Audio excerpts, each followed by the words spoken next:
ಬ್ರಹ್ಮರಿ ಪ್ರಾಣಾಯಾಮದ ಅಭ್ಯಾಸವನ್ನು ಮಾಡೋಣ.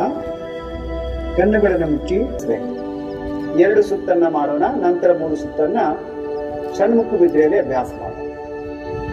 ಮೊದಲು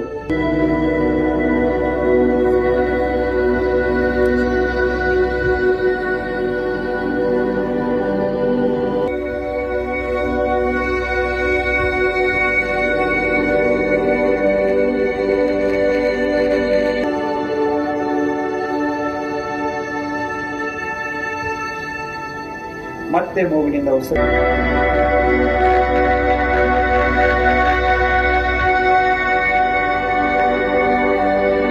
ಮತ್ತೆ ಶ್ವಾಸವನ್ನು ತೆಗೆದುಕೊಳ್ಳಿ.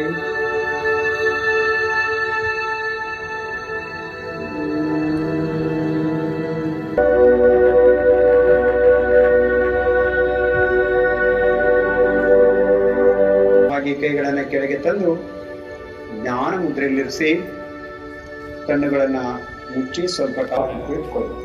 ಸಮಂಕಾಯ ಸ್ಥಿರೋಗಿ, ಕೈಗಳು ಭುಜಗಳು ಸಡಿಲವಾಗಿರಲಿ.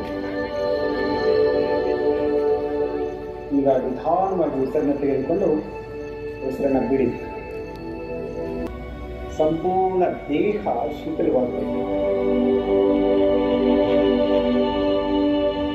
ನಡೆಯುತ್ತಿರುವ ಶ್ವಾಸ ಪ್ರಶ್ವಾಸ ಕ್ರಿಯೆಯ ಮೇಲೆ ತಮ್ಮ ಗಮನ. ಶ್ವಾಸ ಧಾರಣ ಅಂತ ಹೇಳ್ತೀವಿ. ಪ್ರತಿ ಶ್ವಾಸ ಪ್ರಶ್ವಾಸದ ಜೊತೆ ಕೆಲವು ವಿಚಾರಗಳು. ಸ್ವಲ್ಪ ಪ್ರಯತ್ನಿಸಿ ಒಳ್ಳೆಯ ವಿಚಾರ, ಭಗವಂತನ ಸ್ಮರಣೆ ಮಾಡುವ ಪ್ರಯಾಸ. ವಿಚಾರದೊಂದಿಗೆ ಭಾವ, ಶುದ್ಧವಾದ ಭಾವ, ಪ್ರೇಮವಾದ ಭಾವ. ಭಗವಂತನಲ್ಲಿ ಭಕ್ತಿ ಪ್ರೇಮ ಸಮ್ಮಿಳಿತವಾಗಿದೆ. ಇಂತಹ ಪವಿತ್ರವಾದ ವಿಚಾರದಲ್ಲಿ ಲೀನವಾಗಿದೆ. ಸರಿ ಪಾಪು.